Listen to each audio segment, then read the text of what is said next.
പുതിയ ഒരു സാമൂഹിക മാറ്റം സ്വപ്നം കണ്ടുറങ്ങുന്ന ഒരു ജനത കക്ഷി രാഷ്ട്രീയമില്ലാതെ കേരളത്തിൽ നിന്ന് വളർന്നു വരുന്നു. കേരളത്തിൻ്റെ സങ്കീർണമായ ഈ അവസ്ഥയെ നിസ്സംഗതയോടെ നോക്കി നിൽക്കുമ്പോഴും എന്താണ് കേരളത്തെ ഓർത്ത് നാം ഇത്രയധികം വേദനിക്കുന്നത്? കേരളത്തിൻ്റെയോ ഇന്ത്യയുടെയോ രാഷ്ട്രീയ ചരിത്രം പരിശോധിച്ചാൽ ഇന്ത്യൻ നാഷണൽ കോൺഗ്രസ്സിന് ഒരു സുപ്രധാനമായ ദൗത്യം ഉണ്ടായിരുന്നു.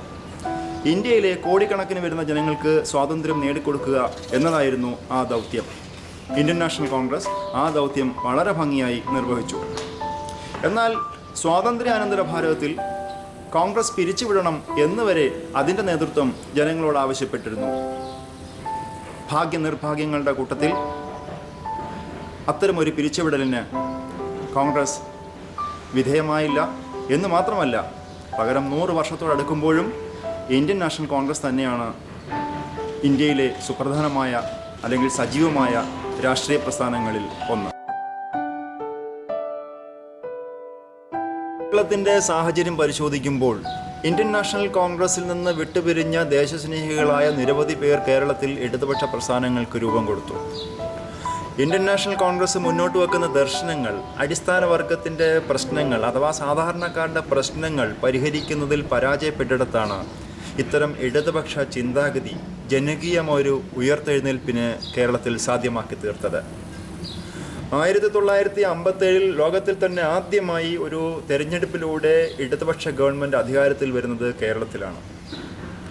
മലയാളികളായ എല്ലാവർക്കും വളരെയധികം പ്രതീക്ഷ നൽകിയ ആ പുതിയ ജനകീയ മുന്നേറ്റം അതുദ്ദേശിച്ച എല്ലാ ദൗത്യങ്ങളും നിർവഹിച്ചോ? ഒരുപക്ഷെ ഭൂപരിഷ്കരണം പോലുള്ള നിർണായകമായ തീരുമാനങ്ങൾ എടുക്കുന്നതിൽ ഇടതുപക്ഷ പ്രസ്ഥാനത്തിന് വിജയം വരിക്കാൻ കഴിഞ്ഞു. കഴിഞ്ഞ 50 വർഷത്തിനിടയിൽ കേരളത്തിലെയോ ഇന്ത്യയുടെയോ ചരിത്രം പരിശോധിച്ചാൽ ഈ 2 രാഷ്ട്രീയ പ്രസ്ഥാനങ്ങളും കേരളത്തിൻ്റെ രാഷ്ട്രീയ സാമൂഹ്യ രംഗങ്ങൾക്ക് നൽകിയ പങ്ക് വളരെയധികം പ്രാധാന്യത്തോടെയാണ് ലോക ചരിത്രത്തിൽ രേഖപ്പെടുത്തിയിട്ടുള്ളത്. പക്ഷേ ഈ രാഷ്ട്രീയ പ്രസ്ഥാനങ്ങൾ ജനങ്ങളുടെ എല്ലാ ആഗ്രഹങ്ങൾക്കും അനുസരിച്ച് ഉയരുന്ന തരത്തിലാണോ ഇന്ന് നിലകൊള്ളുന്നത്?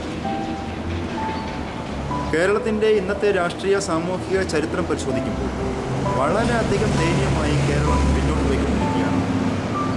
ഒരവസരത്തിൽ കേരളം ലോകത്തിനൊരു മാതൃകയായിരുന്നു. വിഖ്യാതമായ കേരള ശൈലി ലോകം മുഴുവൻ വാഴ്ത്തപ്പെട്ട ഒരു നാളിൽ നിന്ന് ഇന്ന് വെറും ഒരു പ്രായോഗിക ചിന്താഗതിയായി കേരള ശൈലി പരിണമിക്കപ്പെട്ടിരിക്കുകയാണ്.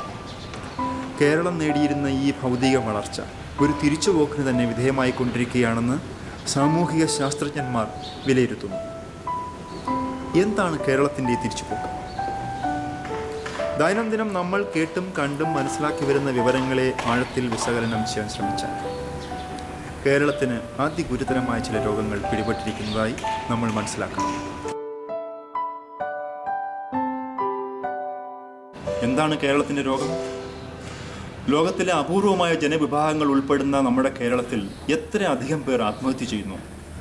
ദാരിദ്ര്യം കാരണം, പട്ടിണി കാരണം, കടബാധ്യത കാരണം, സ്ത്രീധന പ്രശ്നങ്ങൾ കാരണം, രോഗങ്ങൾ കാരണം, പീഡനങ്ങൾ കാരണം, അങ്ങനെ പല കാരണങ്ങളാൽ ആത്മഹത്യ ചെയ്യുന്നവരുടെ കണക്കുകളുടെ വലിപ്പം ലോകത്തിൽ തന്നെ അപൂർവമാണ്. ഏറ്റവും കൂടുതൽ പേർ കാൽനടയായി സഞ്ചരിക്കുന്ന നമ്മുടെ ഈ റോഡുകളിൽ ചതഞ്ഞരഞ്ഞമരുന്നവർ എത്ര അധികമാണ്?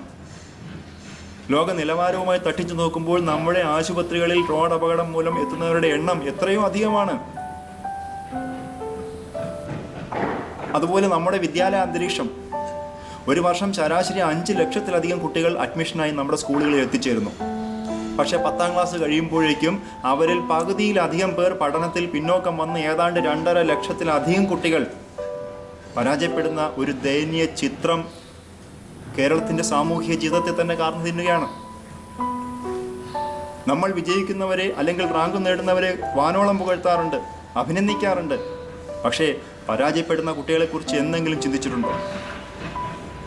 ഓരോ വർഷവും ഏതാണ്ട് 2.5 ലക്ഷത്തിലധികം കുട്ടികൾ ജീവിതത്തിൻ്റെ വിജയയാത്രകളിലേക്ക് അല്ലെങ്കിൽ പത്രാസുകളിലേക്ക് കടക്കുമ്പോൾ പരാജയപ്പെട്ട അത്ര തന്നെ കുട്ടികൾ ജീവിതത്തിൻ്റെ പിന്നാമ്പുറങ്ങളിലേക്ക് കടക്കുന്നുവെന്ന യാഥാർത്ഥ്യം അംഗീകരിക്കുവാനോ ചികിത്സകൾ നിർദ്ദേശിക്കുവാനോ കഴിയാത്ത ഒരു ഭരണകൂടങ്ങളാണ് നമ്മളെ കേരളത്തിൽ മാറി മാറി ഭരിക്കുന്നത്.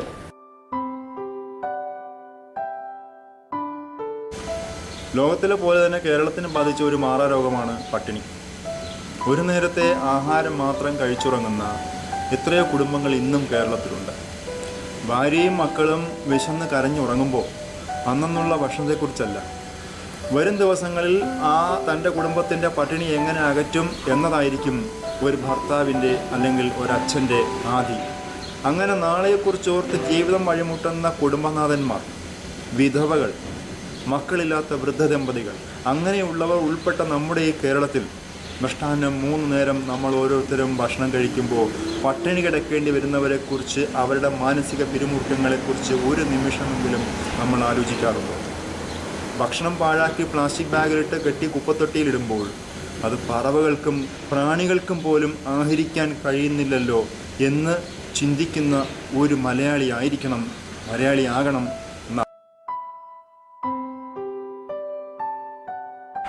ആരോഗ്യവാനായ ഒരു കേരളീയൻ ദിവസവും 3 നേരമായി 600 ഗ്രാമിൽ കുറയാതെ അരിയാഹാരം കഴിക്കുന്നുണ്ട് എങ്കിൽ അവൻ്റെ ശരാശരി മനുഷ്യായുസ് കൊണ്ട് ഏതാണ്ട് 12-13 ടൺ അരിമണികളെങ്കിലും അകത്താക്കും. നമ്മുടെ മനുഷ്യായുസിൽ ഒരിക്കലെങ്കിലും ഒരു നെന്മണിയെങ്കിലും കൃഷി ചെയ്യുന്നവരെ പ്രേരിപ്പിക്കുകയോ ചെയ്യാതെ തിന്നു മുടിക്കാൻ മാത്രം ജീവിക്കുന്നവരാണ് നമ്മൾ. പച്ചക്കറിയുടെ കാര്യത്തിലും മറിച്ചല്ലോ. ഉദാഹരണമായി ദിവസവും ഒരു തക്കാളിയുടെ പകുതിയെങ്കിലും കറികളിലൂടെ അകത്താക്കാത്തവർ ആരും തന്നെ ഉണ്ടാകില്ല. 60 വയസ്സാകുമ്പോഴേക്കും ഏതാണ്ട് 1 ടണ്ണോളം തക്കാളി അകത്താക്കുന്നുണ്ട്. നമ്മുടെ വീട്ടുമുറ്റത്ത് കൃഷി ചെയ്യാവുന്ന പച്ചക്കറികൾ നട്ടുപിടിപ്പിക്കുന്നതിനോ, അഥവാ ആരെങ്കിലും നട്ടുപിടിപ്പിച്ചാൽ തന്നെ അതിൻ്റെ അടുത്ത് പോയി ഒന്ന് മൂത്രമൊഴിക്കാനെങ്കിലും തയ്യാറാകുന്നവർ എത്ര പേരുണ്ട് നമ്മുടെ കൂട്ടത്തിൽ? പണം കൊടുത്താൽ എല്ലാം കിട്ടുമെന്ന ധാർഷ്ട്യം നാം ഒഴിവാക്കേണ്ട സമയമായിരിക്കുന്നു. കൃഷിഭൂമി കർഷകൻ്റെ അവകാശമല്ല, അത് നമ്മുടെ ഓരോരുത്തരുടെയും അവകാശമാണെന്ന് നമ്മൾ ഓരോരുത്തരും പറഞ്ഞേ മതിയാവും. അല്ലെങ്കിൽ നമ്മുടെ അടുത്ത തലമുറ അത് പറയേണ്ടി വരും. അങ്ങനെ ഓരോ മേഖല തിരഞ്ഞെടുക്കുമ്പോഴും കേരളത്തിൻ്റെ സാമൂഹ്യ ജീവിതത്തെ കാർന്നു വരുന്ന വിവിധ രോഗങ്ങളുടെ ലക്ഷണമാണ് കേരളത്തിൽ കണ്ടുവരുന്നത്. മുന്നോട്ടുള്ള കേരളത്തിൻ്റെ പ്രയാണത്തിൽ ഓരോ രോഗലക്ഷണങ്ങളും വർദ്ധിക്കുവാനാണ് സാധ്യത. ഇത്തരം രോഗങ്ങൾ ചികിത്സിക്കാൻ വേണ്ട അടിയന്തരമായ സാമ്പത്തിക വളർച്ച സംസ്ഥാനത്തിന് ഇല്ലാതെ പോകുന്നു എന്നുള്ളതും നമ്മളെ ആശങ്കപ്പെടുത്തുന്നു. ഓരോ സമൂഹത്തിൻ്റെയും സാമ്പത്തിക വളർച്ചയെ ചലിപ്പിക്കുന്നത് അല്ലെങ്കിൽ പ്രചോദിപ്പിക്കുന്നത് പ്രൈമറി സെക്ടറായ കാർഷിക മേഖലയാണ്. കാർഷിക മേഖല കഴിഞ്ഞാൽ വ്യാവസായിക മേഖല.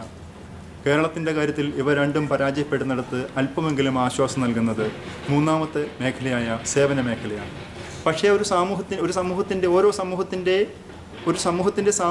സ്ഥായിയായ വളർച്ചയ്ക്ക് പ്രൈമറി സെക്ടർ, സെക്കൻഡറി സെക്ടറുമായ കാർഷിക വ്യവസായ മേഖലയിൽ അടിയന്തരമായ ഇടപെടലുകളും വളർച്ചയും അനിവാര്യമായിരിക്കുന്നു. കേരളത്തെ മാറി മാറി ഭരിക്കുന്ന ഈ 2 ഭരണകൂടങ്ങൾക്കും ഈ 2 മേഖലയെ മുന്നോട്ട് കൊണ്ടുപോകുന്നതിന് കഴിയുന്ന ആർജവം, ഇച്ഛാശക്തി ഇല്ലാതെ പോകുന്നു എന്നതാണ് കഴിഞ്ഞ കാലത്തെ ചരിത്രങ്ങൾ നമ്മളെ ഓർമ്മിപ്പിക്കുന്നത്. കേരളത്തിൻ്റെ വളർച്ചയ്ക്ക് എന്തെങ്കിലും സാധ്യതയുണ്ടോ? ഒരു പ്രതീക്ഷയ്ക്ക് വകയുണ്ടോ? കേരളത്തിൻ്റെ അടിസ്ഥാനപരമായ വിഭവങ്ങൾ പരിശോധിക്കുമ്പോൾ ലോകത്തിലെ തന്നെ ഒരു നിർണായകമായ ശക്തിയായി മാറാൻ കഴിയുന്ന വിഭവങ്ങൾ കൊണ്ട് സമ്പന്നമായ മണ്ണാണ് കേരളമെന്ന് നമുക്ക് മനസ്സിലാക്കാൻ കഴിയും. ഒരു വശത്ത് ഈ സമ്പന്നത ലഭ്യമായിരിക്കെ മറുവശത്ത് നാം മുഖ്യധാര രാഷ്ട്രീയ നേതാക്കന്മാരുടെ രാഷ്ട്രീയ കോപ്രായങ്ങൾക്ക് ചെവി കോർക്കുന്നു. ഇത്തരം രാഷ്ട്രീയ ദുർഭൂതങ്ങളെ കൂട്ടിക്കൊടുക്കുന്ന ചാനലുകൾ നമ്മളറിയാതെ നമ്മളെ ഓരോ ദിവസവും കാർന്നു തിന്നുന്നു. എന്നാൽ കേരളത്തിൽ ലഭ്യമായ എല്ലാ വിഭവങ്ങളും മൂല്യവർദ്ധനവ് വരുത്തി അടിസ്ഥാന പ്രശ്നങ്ങൾക്കെങ്കിലും പരിഹാരമുണ്ടാക്കാൻ ഇനി ആർക്കാണ് കഴിയുക എന്ന ചോദ്യവും നമ്മളെ വിഷമിപ്പിക്കുന്നു.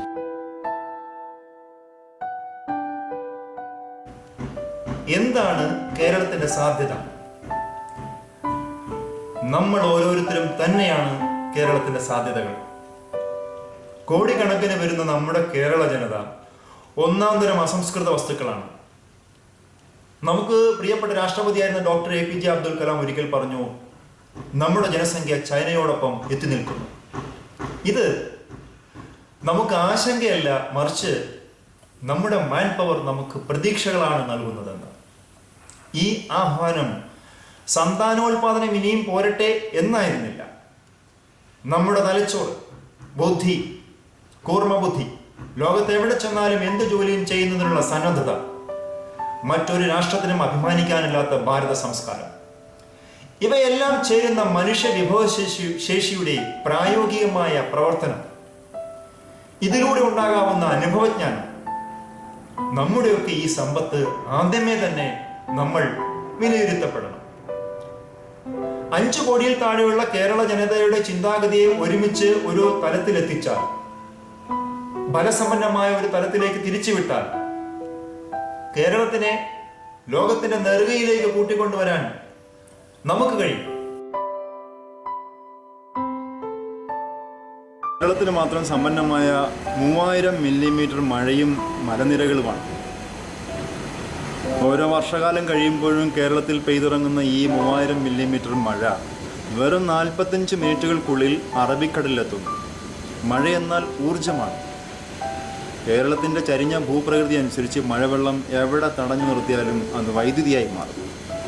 3000 മില്ലിമീറ്റർ മഴയിൽ നിന്ന് ഉൽപ്പാദിപ്പിക്കാൻ കഴിയുന്ന വൈദ്യുതി ഉപയോഗിച്ച് നമുക്ക് ഇഷ്ടപ്പെട്ട വ്യവസായത്തെ കേരളത്തിലേക്ക് കൂട്ടിക്കൊണ്ടുവരാൻ നമുക്ക് കഴിയും. കേരളത്തിലെയും ഇന്ത്യയിലെയും ലോകത്തിലെയും തന്നെ വ്യവസായങ്ങൾ ഒരുപക്ഷെ കേരളത്തിൽ വന്ന് ക്യൂ നിൽക്കും. കേരളത്തിൻ്റെ കാലാവസ്ഥയോടനുബന്ധിച്ച് വ്യവസായങ്ങൾ നടത്തുവാൻ ഓരോ വ്യവസായിയും ആഗ്രഹിക്കുന്നതാണ്. ഏറ്റവും കുറഞ്ഞ നിരക്കിൽ വൈദ്യുതി ലഭ്യമാക്കിയാൽ അനുയോജ്യമായ വ്യവസായങ്ങൾ കൊണ്ടുവരാൻ കേരളത്തിന് കഴിയും. അത്തരത്തിലുള്ളൊരു സാധ്യതയാണ് മഴ നമുക്ക് സമ്മാനിക്കുന്നത്. പക്ഷേ നമുക്ക് സിംഹവാലൻ കുരങ്ങ് വേണോ അതോ അണകെട്ടി വൈദ്യുതി ഉൽപ്പാദിപ്പിക്കണോ എന്ന് ചോദിച്ചാൽ, കുരങ്ങനെ മതി എന്ന് പറയുന്ന സൈലന്റ് വാലിയിലെ ജനതയുടെ അഥവാ അതുപോലുള്ള കേരള ജനതയുടെ മനോവികാരം മാറിമറിഞ്ഞാലേ പല കാര്യങ്ങളിലും പുരോഗതി എന്ന സമവാക്യം അർത്ഥവത്താക്കാൻ നമുക്ക് കഴിയൂ. ഇതുപോലുള്ള നിരവധി സാധ്യതകൾ കേരളത്തിലുണ്ട്. ലക്ഷക്കണക്കിന് ടൺ റബ്ബർ, 500 കോടിയോളം തേങ്ങ, അതിനെല്ലാം ഉപരി മനുഷ്യ വിഭവശേഷിയുടെ എല്ലാവിധ പ്രയോജനം, എല്ലാ വിഭാഗത്തിനും ലഭ്യമാകത്തക്ക വിധത്തിൽ വിദ്യാഭ്യാസത്തിൽ ഭാഗ്യം സിദ്ധിച്ച മണ്ണ്, അതുപോലെ തന്നെയാണ് കൃഷിക്ക് അനുയോജ്യമായ മണ്ണും കാലാവസ്ഥയും. കേരളത്തിൻ്റെ ഈ വിഭവങ്ങൾ എല്ലാ അർത്ഥത്തിലും നമ്മൾ ഉപയോഗപ്പെടുത്തണം. കേരളത്തിൻ്റെ തീരത്തുള്ള കരിമണൽ, സൗത്ത് ആഫ്രിക്കയിൽ വിളയുന്ന സ്വർണത്തേക്കാൾ വിലയുള്ള ഈ കരിമണൽ ഒന്ന് തൊടാൻ പോലും കഴിയാതെ ഏറ്റവും കുറച്ച് മാത്രം ഉപയോഗിച്ചുകൊണ്ട് കേരളം കരിമണലിനെ വേണ്ട വിധത്തിൽ ഉപയോഗപ്പെടുത്താതെ ഇട്ടിരിക്കുന്നു. അതുപോലെ മറ്റൊരു സാധ്യതയാണ് വിഴിഞ്ഞം തുറമുഖം.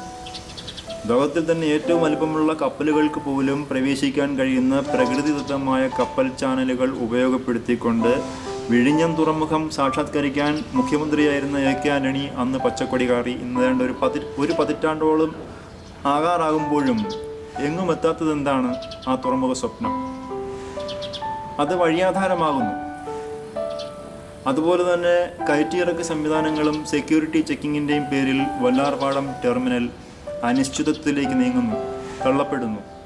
കൊച്ചിൻ മെട്രോ കൈവിട്ടു പോകുന്നത് പോലെ തോന്നുന്നു. അങ്ങനെ വികസന സാധ്യതകൾ മങ്ങുന്ന കേരളത്തിൻ്റെ ഈ മുഖം ദിനം പ്രതി കൂടുതൽ വികൃതമായി കൊണ്ടിരിക്കുന്നു. പ്രവാസികളായ മലയാളികൾ ലോകത്തിൻ്റെ മുക്കിലും മൂലയിലും പണിയെടുത്ത് ജീവിക്കുന്ന കാലഘട്ടമാണിത്.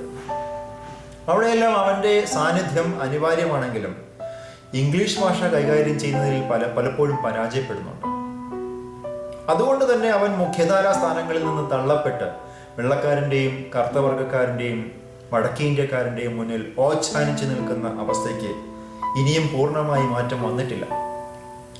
കേരളത്തിൽ ഇടതുപക്ഷ രാഷ്ട്രീയ നേതാക്കന്മാരുടെയും സാഹിത്യകാരന്മാരുടെയും കവയത്രികളുടെയും ഒക്കെ മക്കളും ചെറുമക്കളും പാശ്ചാത്യ രാജ്യങ്ങളിൽ പോയി ഇംഗ്ലീഷ് ഭാഷയിലൂടെ സർവകലാ വല്ലഭന്മാരായി തിരികെ വന്നുകൊണ്ടിരിക്കുമ്പോഴും മലയാളിയെ മലയാളത്തിലൂടെ മാത്രമേ പഠിപ്പിച്ചിട്ടേ അടങ്ങൂ എന്ന ദുർവാശിക്ക് ഇനിയും ശമനം വന്നിട്ടില്ല.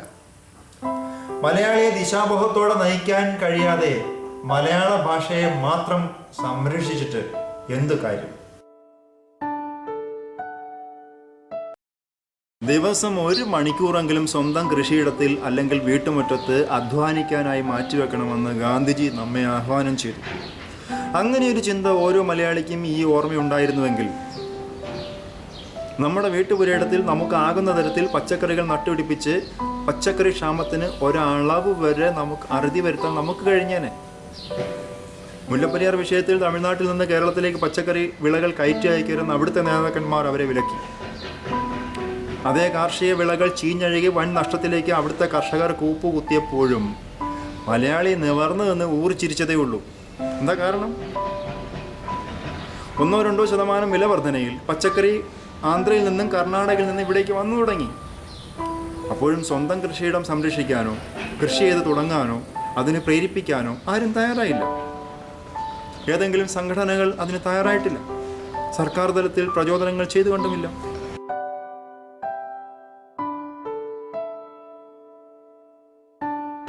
അതുപോലെ തമിഴ്നാടിന് മുകളിലൂടെ പറന്ന് വരുന്ന കറുത്തിരുണ്ട കാർമേഘങ്ങൾ കേരളത്തിൻ്റെ മണ്ണിൽ മഴയായി പെയ്തിറങ്ങുമ്പോൾ ആ ജലത്തിൻ്റെ പേരിൽ അജണ്ടകൾ നിശ്ചയിക്കുന്നത്. ഇതിനും അപ്പുറമുള്ള ചില മേഖലകളിലേക്ക് വികസന പാതയിൽ നിന്നുകൊണ്ട് നമ്മൾ ഓരോരുത്തരും അടിയന്തരമായി ഇടപെടാൻ തയ്യാറാകണം. അതിനായി ഒരു രാഷ്ട്രീയ ത്യാഗത്തിനായി നമ്മൾ ഇറങ്ങിത്തിരിക്കണം. വരും തലമുറയെ ഓർത്തെങ്കിലും ഇനിയും നിസ്സംഗതയോടെ ഇരുന്നുകൂടാ. എൻ്റെ കേരളത്തിനായി എനിക്കെന്തെങ്കിലും ചെയ്യാൻ കഴിയണം. നിങ്ങൾക്കും. ഒരു രാഷ്ട്രീയ കൂട്ടുകെട്ടും അതിനാവശ്യമില്ല. ആത്മസമർപ്പണം മാത്രം മതി. ഒരു നല്ല കേരളത്തിനായി നമുക്ക് അണിനിരക്കാം.